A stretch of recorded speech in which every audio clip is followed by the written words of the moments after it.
Hey everyone! Before this video starts, I just want to say thank you so much for your patience in waiting for us to upload. We are trying to come up with stuff to work on next. If you have any suggestions for movies or TV shows or books or video games that you'd like us to review, please let us know in the comments below or in the community tab.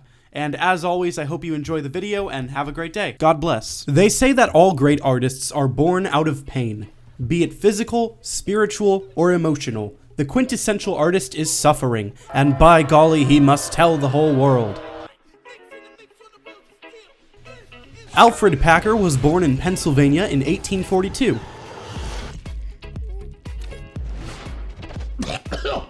What the f? His chosen occupation of shoemaking was quickly interrupted by the outbreak of the Civil War. He enlisted in Company F, 16th U.S. Infantry in April of 1862, but his epilepsy resulted in a disability charge the following December. Evidently liking army life, he soon tried to re-enlist in an Iowa regiment, only to be discharged for the same reason. "Well, screw it, I don't need you," he said. He proceeded to go west to try his hand in the goldfields, and by 1873 he was working as a guide in the Utah and Colorado wilderness. In November of that year in Bingham Canyon, Utah, he was employed to lead 21 men seeking their fortunes in the goldfields near Breckenridge, Colorado. After an arduous 3 months in unrelenting winter weather, they located the camp of Ute Indian Chief Ouray near present-day Montrose, and were provided with food and shelter. Against the advice of Ouray, Packer and 5 other men continued their trek eastward, not wishing to lose further time waiting for a break in the weather. 66 days later, only Packer emerged from the mountains, looking a bit more fit than he should. He first claimed that he had become separated from his companions in the blinding snow, and had survived on rabbits and rosebuds. But when confronted about having a lot of money and personal possessions of the missing men, he finally admitted his tale of cannibalism. 4 of the men had died in turn from extreme conditions and been eaten by the rest, and he had killed the 5th crazed companion, Shannon Bell, in self-defense before devouring him himself. Now this might have been the end of it, but the 5 skeletons were soon discovered at a single campsite, not strung out along the trail as he had claimed.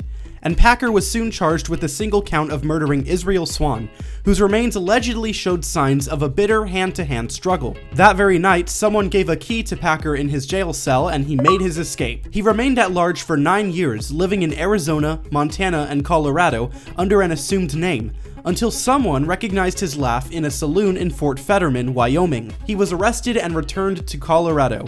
At this point, driven by 9 years of guilt, he made a second signed confession. What really happened, he now claimed, was that all 6 men were still alive, but had become too weak to continue. Packer left camp for several hours looking for the trail, and when he returned, Shannon Bell had gone mad and killed the other 4 with a hatchet, and was boiling the flesh from one of them. Upon Packer's approach to the fire, Bell charged him with a hatchet, and Packer was forced to shoot him twice in the belly. Only after several days did Packer resort to cannibalism to stay alive. Having changed his story twice, and with no collaboration available from the now buried corpses, the jury convicted Packer of the single murder, and he was sentenced to hang. Hello? Hey Jason. Trey? Get your coat on and meet me at my house. We've got a lot of work to do. It's only 5 o'clock in the morning. Trey Parker had recently gone through a rough breakup with his ex-fiancée Leanne, after walking in on her having relations with another man. After several weeks of depression and with a film class assignment to finish, Trey got to work on writing a script, pouring his anger, sadness, and frustration from the breakup into his writing. Once he had a finished draft, he teamed up with Jason McHugh, Matt Stone, and several friends and classmates, and the group spent the weekend up in Colorado country filming a trailer for Alferd Packer, the musical. I want a thing about it now. Yeah. Parker's friends and colleagues liked the trailer so much that they wanted to see more, and so after weeks of raising money and getting the word out, a crew of college students led by Trey set out for Colorado country again, with a budget of $125,000 and a schedule of 35 days. Over the next month, emotions would run high, equipment would break down. The film's 2 producers would very nearly get killed in an avalanche. Trey Parker suffered a hairline fracture after getting thrown off of an unruly horse. Finally, though, the film would be completed, and played at multiple film festivals. Parker would get thrown out of college for missing so many classes during the course of the film's production, however, and many of the crew members would fail their own classes. The film would eventually get a VHS and DVD release from Troma Entertainment, a B-movie studio infamous for sexually explicit, violent content up until that point. Interestingly, Troma also did a couple releases of Studio Ghibli films by Hayao Miyazaki, but that's another story for another time. In 2020, I watched my first episode of South Park, the Pandemic Special. Following this discovery, I went through somewhat of a Stone and Parker phase. Any short film or movie I could find that was directed by them or starred them, I'd eat it up. I was particularly intrigued by the guerrilla technique used to film Cannibal the Musical, and I found myself laughing uncontrollably at some scenes. So grab your shoelaces and snowballs and sit back and relax, as I discuss why I love Cannibal the Musical. This film is one of only 2 works in Trey Parker's catalog that doesn't feature cussing every 30 seconds, the other being Despicable Me 3. It's really fun because when they first asked me to do this, I was actually like, I was taken aback. I was like, wow, no one's ever asked me to do that before. No one's asked me to do voices. And I thought, right at the time, my daughter, I think, was about 2. And I was like, oh, how cool would it be, though, to be able to go to the premiere and have my daughter be able to watch something I actually did instead of like, can't see this, you know. Well, now she's old enough to see it and appreciate it's great. She's here now. She's almost 4, you know, and it's really fun because she, you know, this is actually what I was looking forward to when I was doing the voice. How old does she have to be to watch South Park? 36. So, in fact, Trey Parker, who plays the role of Alferd Packer, doesn't curse at all in the film, instead portrayed as a naive, kindly young man, just trying to make his way through the world with this group of men. While there is cussing throughout, it does not become very apparent until well into the first act of the film, at around 14 minutes and 53 seconds. How long's it gonna take? Oh, not more than like 3 weeks at the most. All right, let's go. And so Leanne and I headed east with the other miners, thinking it would be a nice, happy trip. But then 4 weeks later, we were just outside of Provo. 3 weeks my ass, Packer! The writing and wordplay used here are very natural and clever. No line seems forced. While these actors are portraying exaggerated caricatures of the men who died in Colorado, their dialogue isn't too outlandish, but instead sounds down to earth and written realistically. Pretty soon this whole trip will be behind us, and we can look back on it with fond memories. What fond memories? You have to stay optimistic. This is nothing that a little positive thinking can't help us get through. How the hell can you say that? You're frostbitten worse than the rest of us. Well, you never realize what a good time you're having until after it's over. Just wasting valuable energy. Well, then tell him to shut up. Swan, shut up. Being Stone and Parker's first film, there's also a lot of that signature South Park-esque humor. If you've seen Stone and Parker's other works, you are bound to enjoy seeing an earlier, more undeveloped version of their style of writing. You're doomed. You're all doomed.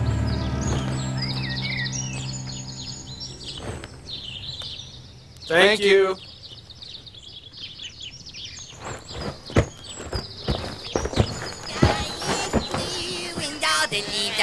Howdy. Okay, why is Eric Cartman in this movie? Aside from being Matt Stone and Trey Parker's first movie, it is also their first of 3 musicals, a predecessor to South Park's full-length feature, and their Broadway debut, The Book of Mormon. The songs are catchy earworms with clever metaphors, symmetry, and lyrics that will fly over your head if you're not looking for them. Snowman, then I'll build one for you. So let's build a snowman. We can make him our best friend. We can name him Bob, or we can name him Beowulf. We can make him tall, or we can make him not so tall. Snowman. This is Grammy-worthy songwriting right here. Forget your Ring of Fires and your Radioactives. Forget your Hamiltons and Hadestowns. Trey Parker is the peak of songwriting. This is it, ladies and gentlemen. We're not allowed to progress any further. The 1990s marked the beginning of the age in which computer-generated imagery slowly began to take off in the film industry, with Steven Spielberg and Phil Vischer becoming notable pioneers of the craft. All 3 of these films came out the same year. On a budget of $125,000, Cannibal the Musical used no CGI animation, and instead 100% practical effects. Mostly blood and gore, these effects are impressively executed, utilizing makeup, balloons filled with fake blood, and other home movie props. If this film was made today, it would be no surprise to see brown desert landscapes devoid of life, color would be filtered through a blue lens with tons of flare, and a lot of warmth would be missing. However, back then, with a tight budget and no color grading to speak of, the natural colors of this movie were able to take center stage.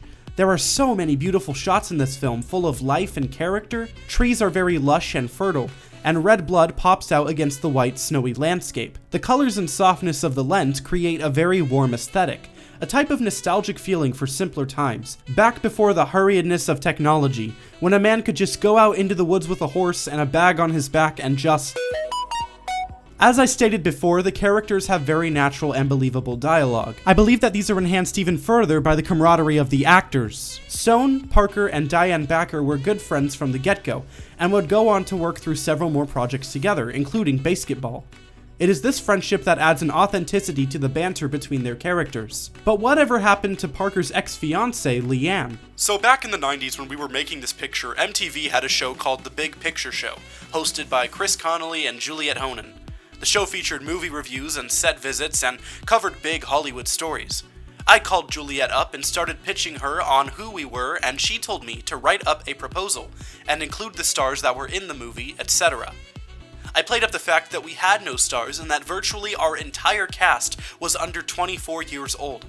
We're not stars, but we are the MTV generation, and MTV should do a story on us to inspire their audience to make movies and be empowered. And what do you know? They went for it. But there was a catch.